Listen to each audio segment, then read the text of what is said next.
Salam dostlar, biz bu günlərdə HTML-də 25-ci dərsimiz olan form taglərinin davamını keçmiş olacağıq. Yenə də əvvəlki dərsdə olduğu kimi ilk növbədə Notepad++ proqramlaşdırıram və gördüyünüz kimi burada da mənim hazır yazdığım kodlar var ki, hansı ki bunlar keçən dərsdə yazmışdım. Bunlar nə ilə ibarətdir? Ad bölməsindən, soyad bölməsindən, nick bölməsindən, pasport bölməsindən, e-mail bölməsindən və telefon nömrəsi bölməsindən ibarət idi. Və bugünkü dərsimizdə mən sizlərə hər hansı bir saytda bizdən sayt administrasiya tərəfindən istənilən doğum tariximizi, günümüzü və doğum ilimizi necə burada yazmaq lazım onu göstərmiş olacaq. Həmçinin bizə bəzən saytlarda hər hansı bir sualımız olduqda onu necə yazıb göndərmək lazımdır onu öyrətmiş olacaq. Həmçinin checkbox və radio butonunu bu gün sizə göstərmiş olacaq. Və mən ilk növbədə sizə öz doğum tariximizi, ilimizi və doğum ayımızı necə göstərmək lazım onu göstərəcəm. Soyad bölməsindən sonra və yaxud da nick bölməsindən sonra bir sətr aşağı düşürəm və burada ilimiz deyə yazaq. Doğum haqqında, doğum tariximiz haqqında deyə bir bölüm yazıram. Doğum tariximiz haqqında və buradan qoşa nöqtə qoyuram və qoşa nöqtədən sonra ilk inputumu burada daxil edirəm. Input deyirəm, tarix deyirəm, bərabər dırnaq şəbəkəsindən yenə text deyirəm. Name deyirəm, tarixcə gün olsun, gün, ay, il gedir. Birinciyə name bölməsindən gün deyirəm və daha sonra buna mənim ölçü verməm lazımdır. Bildiyimiz kimi doğum tariximin yazıldığı boxlar daha kiçik olur, nəinki adınız bölməsinə yazdığınız boxlarda. Bunun üçün size-dan mən istifadə edirəm, size deyirəm. Bərabər dırnaq şəbəkəsindən deyəm, mən buraya 5 piksellik bir box qurmasını istəyirəm və bundan sonra birinci input tagimi bağlamamız gərəkdir, yenə də bağlayıram və burada input tagini bağladan sonra daha onun aşağısına deyil, onun ardınca yazmamı istəyirəm. Belə ki, bildiyim ki, birinci doğum tarixiniz, ay, sonra il gəlir və biz bura birinci günü qeyd etdik, daha sonra ayı qeyd etməmiz lazımdır. Yenə də input deyirəm, type deyirəm, text deyirəm və name bölməsindən ay deyirəm, daha sonra size bölməsinə 5 piksel deyirəm və ikinci input type'ımızda bağlamış olduq.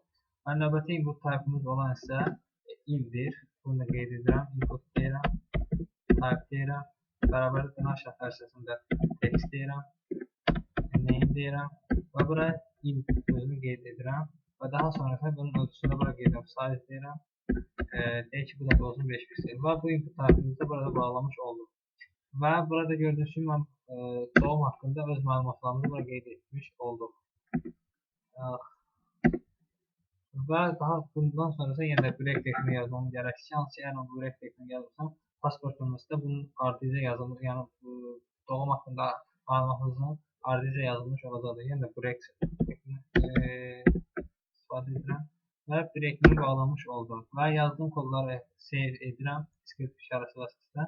Running launching from bölməsinə daxil olaraq. Və gördüyünüz kimi burada bizdən doğum haqqında məlumatlarımız yazır. Hansı birinci bölümümüz öz doğum tariximizi yazırıq. Daha sonra günümüzü və ilimizi yazmış olduq.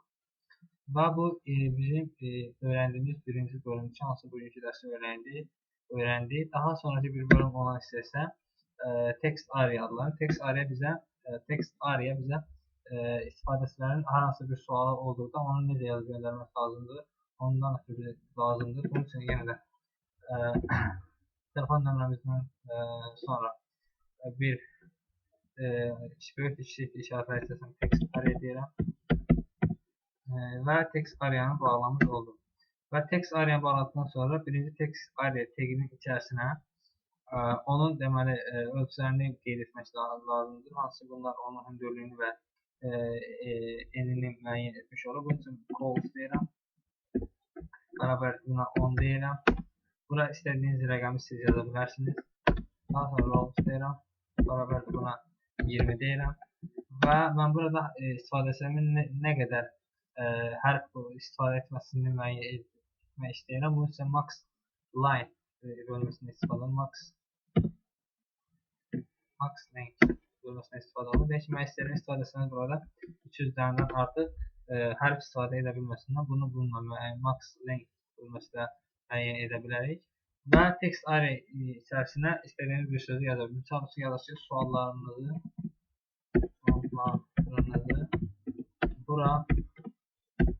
buraya yaza bilərsiniz. Və bunu Ctrl S ilə yaddaşa verirəm. Yenə də RAM olursa launcher programa daxil oluram. Və gördüyünüz kimi burada bir text array bölməsi əmələ gəlmiş oldu. Burada göndər butonu bunun sağ tərəfində. Nəyə görə sağ tərəfində? Çünki mən burada text array bölməsindən sonra break teknindən istifadə etməmişəm. Ona görə də o sağ tərəfində də bir break əlavə edək.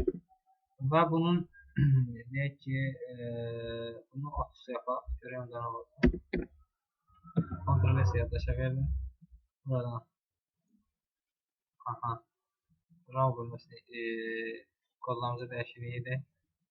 RAM-ı 10, code bölməsini isə 30.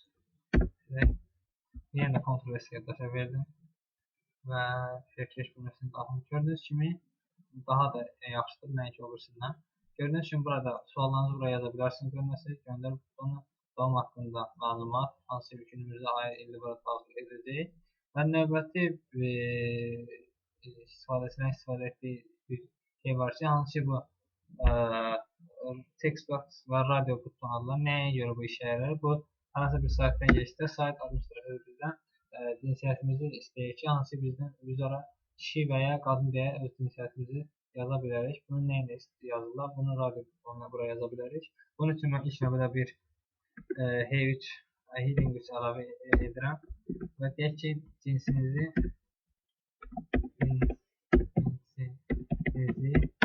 daxil edin. Və bunu pasport bölməsindən yuxarı istəyirəm. Bunu doğum haqqında məlumatdan aşağıda qeyd edirik. Cinsinizi daxil edin. Və yenə də burada mən inputdan istifadə edirəm. Input deyirəm. Type deyirəm. İlk bugünkü bölməmiz olacaq. Check radio butonu. Buraya yazır radio.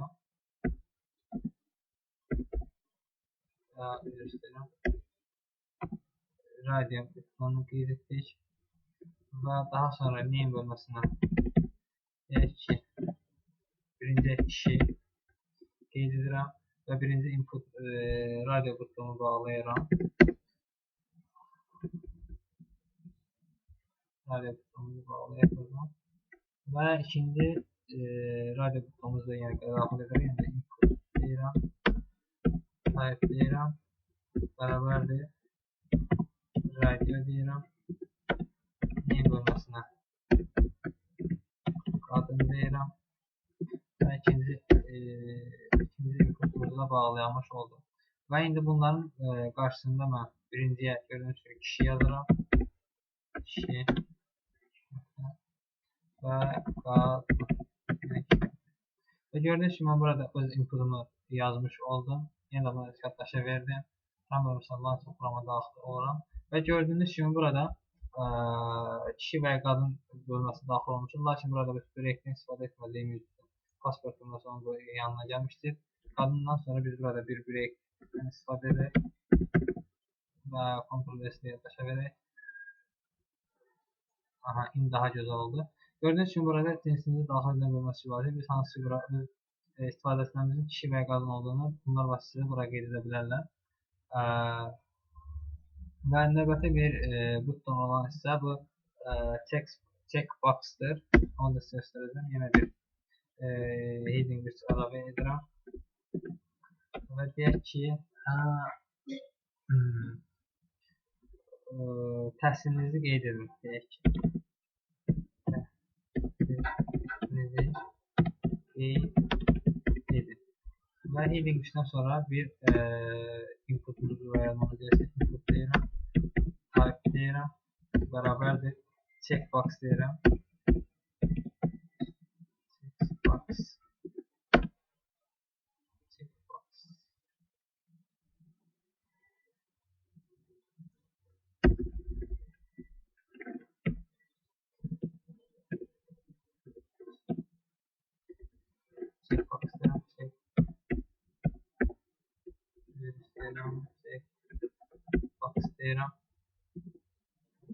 Yəni name bölməsini bura qeyd edirəm. Deyək ki, ali təhsilli ali yazıram.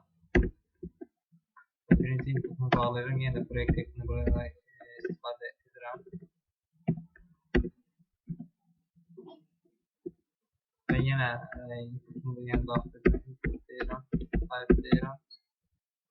Input deyirəm. Type deyirəm. Bərabərlikdən aşağıda yazılır. Checkbox deyirəm. Name deyirəm. Deyək ki, ortam. Və yenə də bu inputunu bağlayıram və yenə proyekt ekini buraya yazmağı unuturam. Və ikinci inputunu daxil edirəm. Type deyirəm. Checkbox deyirəm. Name deyirəm. Deyək ki, texniki təhsil. Və bu inputumuzu da bağlamış oldum və yenə də proyekt ekini yazmağı unuturam. Və burada gördüyünüz kimi biz checkboxlarımızı yazmış olduq. Daha sonra checkboxlarımızın qarşısına hansı sözlə yazmasını istəyirsə onu qeyd edirik. Deyək ki, ali təhsilli orta təhsilli və üçüncü bölüm olan texniki təhsilli bölmələrini bura qeyd etmiş oldum. Və buradan yenə də diskret vasitəsilə yazılanı kodlarımı yaddaşa verirəm. RAM bölməsindən launchın RAM bölməsində daxil olmuş oluram. Və gördüyünüz kimi burada input təqlərimiz qeyd olunmuşdur. Birinci kodumuzu səhv yazılmışdır. Input deyirəm, type deyirəm, checkbox deyirəm. Və yeniləyək. Gördüyünüz kimi burada 3 dənə checkboxlarımız yazılmış oldu. Bu bizim radio butonumuzdur. Və bu isə checkboxlardan ibarətdir. Bir daha yazdığım kodları sizin nəzərinizə çatdırıram. Belə ki,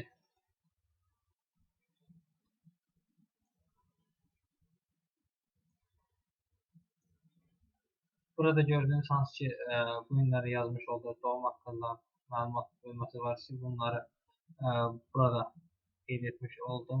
Bu bölmə vasitəsilə qeyd etmiş oldum. Daha sonra cinsinizi daxil edin. Kişi və ya qadın bölməsini bunlar vasitəsilə yazmış oldum. Burada mən break teknikindən istifadə etməklə qadın bölməsini bir sətir aşağı sala bilərəm. Yeniləyim. Gördüyünüz kimi kişi və ya qadın 2 dənə text box'ımız bura yazılmış oldu. Və ikinci bölmə isə olansa öz təhsilimiz haqqında məlumat yazmamız gərəkdir ki, yəni ki, hansı təhsili, ali təhsili, orta təhsili və ya texniki təhsili deyə bölmələrini burada qeyd edə bilərik. Və növbəti bölüm olan isə burada istifadəçilərimizin öz suallarını və ya hər hansısa bir təklifləri varsa onlara yazmasını gərəkdir. Text area var ki, bunları da text area tagları vasitəsilə qeyd etdik. Bunlara const, rows və max length verdi. Max length burada istifadəçilərimizin maksimum nə qədər hərf yazmalarını onunla müəyyən etmiş oldu. Bura biz 300 qeyd etmişiksə, istifadəçilərimiz bura 301 hərf yaza bilməzlər, maksimum 300 hərf yaza bilərlər. Və bugünkü dərsimizdə bununla yekunlaşdı. Növbəti dərsdə görüşərək.